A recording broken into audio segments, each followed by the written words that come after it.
Good morning. Oh, come on, guys. You can do better than that. Just kidding. I don't do shit like that.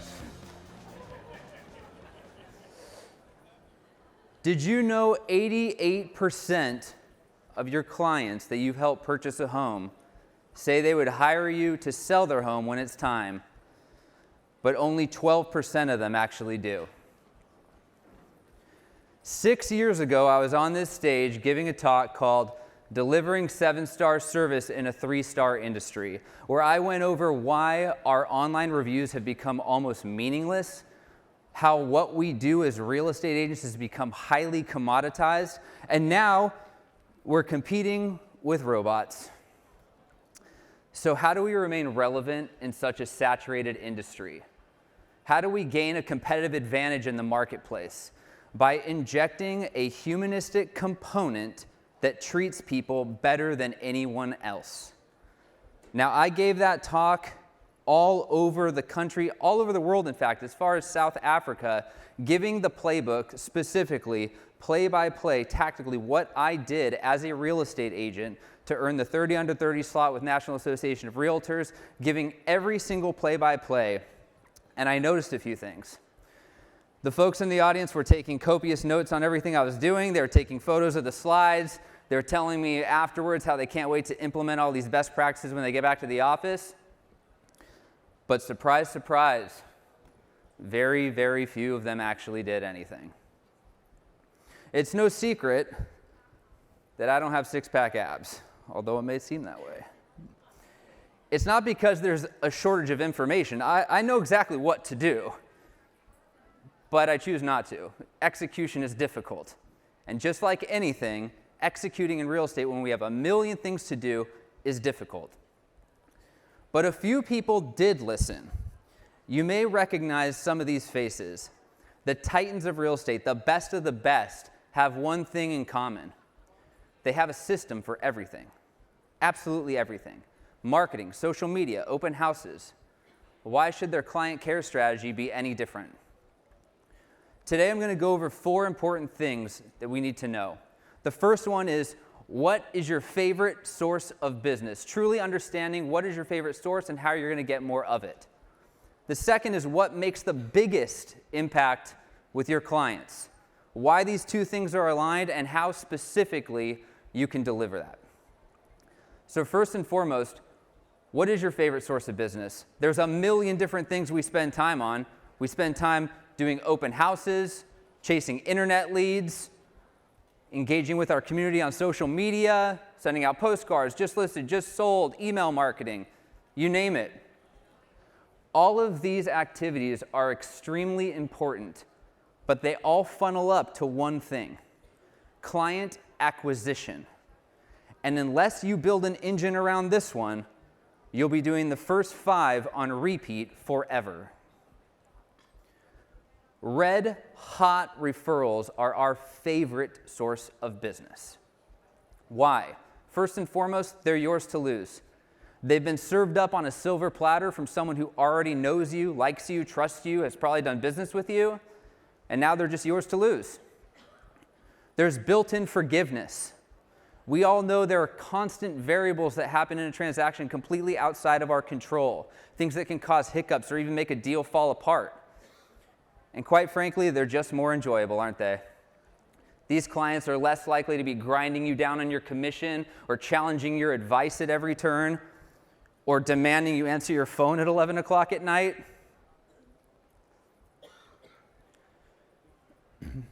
After 3 years of being in the real estate business in 2014, I did an audit on myself. How am I going to stay relevant? How am I going to stay in business 15, 20 years from now? And one of the very first things I did is I went on Zillow and looked up all of my 5-star reviews to see what people were saying. Now, what a surprise. They're all 5 stars. Of course they're 5 stars. I asked for them. And I looked, what are people saying? What am I being commended for? Oh my God, Jay was so knowledgeable. He was always on time, so organized with our file. We got the home of our dreams. There are 15,000 active real estate agents in my market alone. Is it conceivable that a healthy amount of those could check these boxes, this is when I knew I was in trouble. Because this is just doing your job, and it's nothing to be commended for. Nobody checked into this hotel, got their room key, and was like, oh my God, this feels incredible. What an amazing experience. I can't wait to tell everybody about this. But if you checked in and went up to your room and saw a surprise bottle of champagne on ice with a handwritten card from the staff saying, we're so happy you're here for anything you need, well, now that feels a little bit different. Maybe that makes you want to come back to this hotel. Probably makes you want to share it with people you know. In fact, if you've ever been on the receiving end of something like this in this day and age, you probably saw that, walked out of the hotel room door, got on your phone, opened Instagram, and then walked in with a story as if it's the very first time you've seen it. Wow, what a surprise. How thoughtful. And why is that? You may recall this quote from Maya Angelou. People will forget what you said, people will forget what you did, but people will never forget the way you made them feel. That champagne felt good. That thoughtfulness wanted to be shared. Which is why what drives your favorite source of business is in fact directly related to the way you make your clients feel, which is the way you impact them the most. The law of human reciprocity says when someone makes us feel special, we want to give that feeling back to them. We can't help but have a knee-jerk reaction to do something nice for someone in return when they do something nice for us. If someone opens the door for us at Starbucks and now they're behind us in line, maybe we buy their coffee. Maybe it's a simple thank you. But in the world of real estate, this often takes the shape of referrals. Now, my first 3 years in the business, I was definitely getting referrals. But they were passive referrals. And I would imagine most of us in this room who have built a referral business are getting a lot of referrals, and I bet those are passive as well. What a passive referral looks like is maybe a client of yours is out to dinner with a friend or family member. They express interest in buying or selling real estate. And they say, oh, well, if you're looking for a real estate agent, you should hire Jay. He was great. But if that person responds with, actually, we're meeting someone next week, or a friend of a friend knows somebody who we're going to connect with next Saturday, that's probably where the recommendation dies. Your client did their best.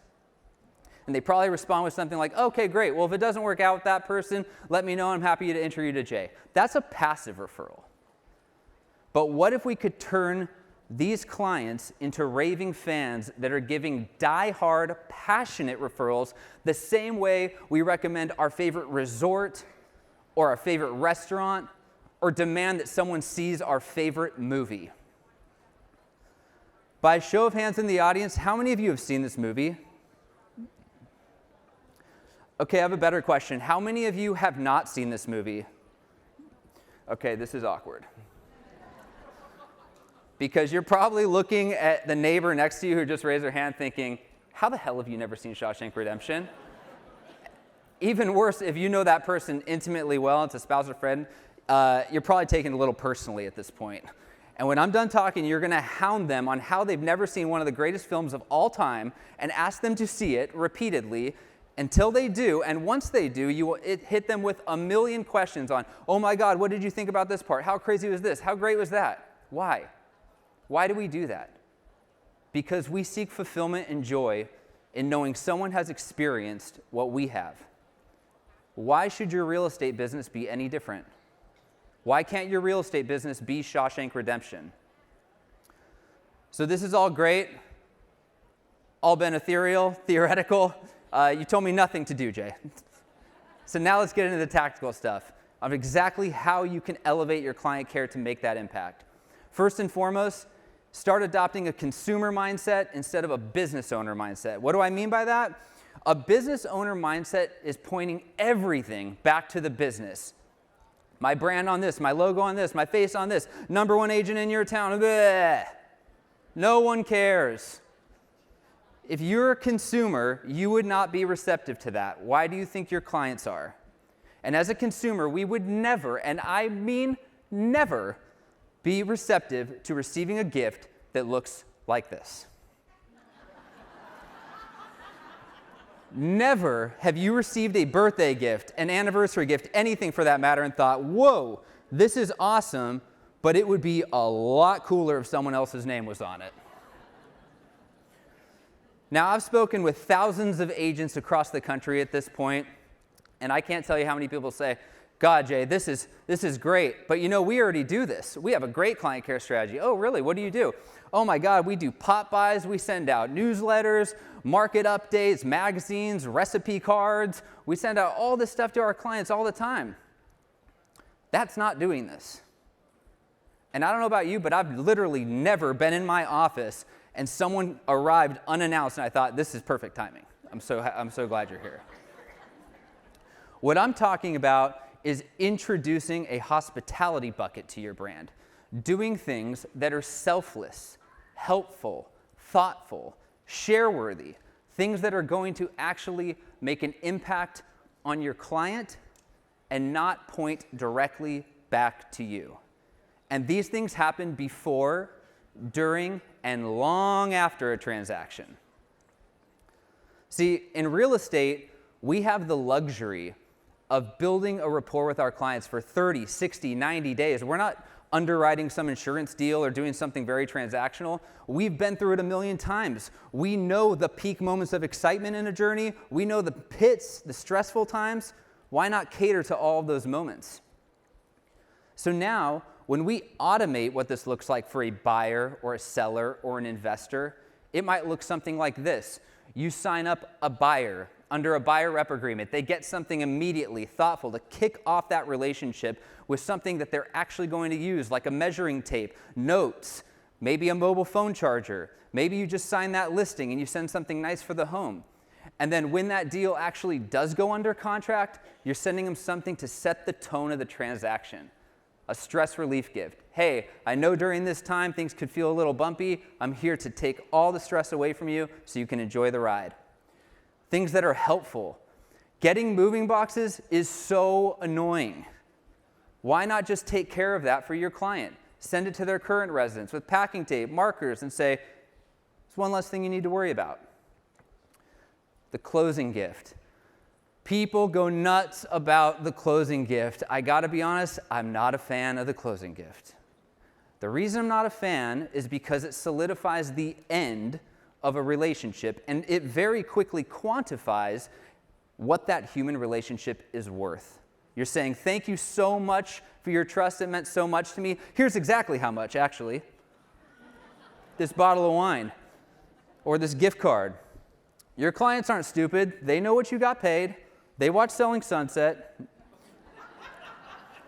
So instead, why not celebrate those peak moments, like when your buyer's loan gets approved, or a seller receives that commitment from a buyer? Send them a gourmet gift box then. Hey, congratulations. The hard part is over.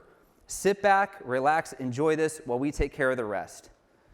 Maybe you're assisting them with the forwarding of address, the transfer of utilities, and then when that transaction finally does close, just a basic handwritten card thanking them, illustrating the sentiment of how appreciative you are for that relationship. And this is where the real magic begins, because most agents have been paid and they've left the building, but we know there are all kinds of touch points that can happen far after a transaction. Like maybe you send them a movie night in experience a week after their big move to enjoy in their new home. Maybe it's a gift tailored to your client's interest, where we've learned who their favorite band is during the transaction, and we send them a vinyl record of their greatest hits with a record player. Maybe it's a mobile car wash detailing service weeks after their move to clean their car, or a professional home cleaning service. Those are all helpful and thoughtful things. And then my personal favorite, something I did on every single transaction when I was a real estate agent, 30 days post-close, I would send every client to a 5-star dinner with round-trip transportation provided. I'd say, hey, now that the dust is settled, go have a proper celebration on me. They'd get wined and dined. They'd never see a bill. Now, this is about the part where people say, holy shit, Jay, how much money were you spending on your clients? I got to be honest, I was spending that or more in the marketing bucket, and it was yielding little to no results. And I would imagine most of us in the room would say the same thing. And now, 6 years ago, I was on this stage giving the playbook on exactly what I did. This is how I built my business. And I had proof, I had data. I had earned the 30 under 30 slot, which was kind of cool. but it was one data point.